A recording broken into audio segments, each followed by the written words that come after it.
What if you could guarantee your future success by discovering opportunities that are perfect for you?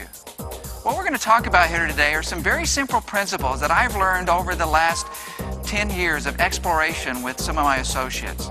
These principles are not rocket science principles. There's just very basic principles on how you can put yourself in a whole cycle of opportunity.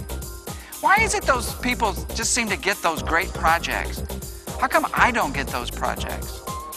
That's what we're going to discuss today. Putting myself in the middle of opportunity. And the person on the aisle is the leader, okay? If you're on the aisle, yeah, baby. Yeah.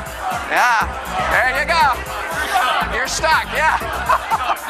I don't know how many of you have been there, but I've been there. I mean, I've been there where, man, things were unstuck for a while, and then for some reason, they just got completely stuck. Now, here's the idea. Something has to happen. You need an infusion of something. Maybe it's infusion of maybe some new training or some new ideas. Hey, could be a new boss.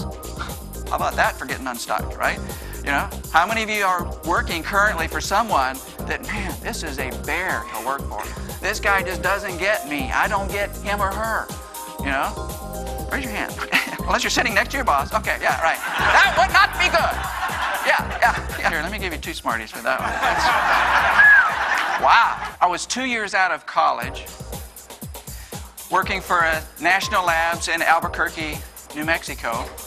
And it was my first experience at a team that was totally unstuck. Project teams unstuck.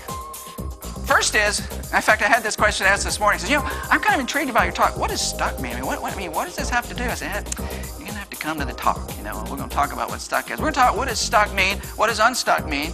What makes up an unstuck project team? Some examples, some barriers that you might use to try to become an unstuck project team, I believe, is one of the most important ones to help a team get unstuck.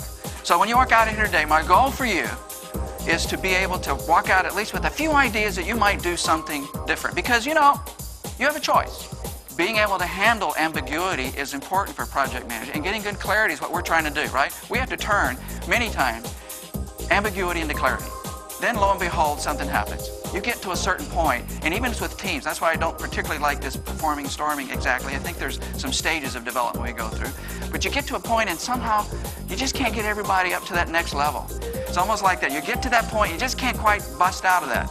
And that's what we're trying to do, is to infuse some new ideas, maybe even some new techniques or something that will help you get your project team unstuck.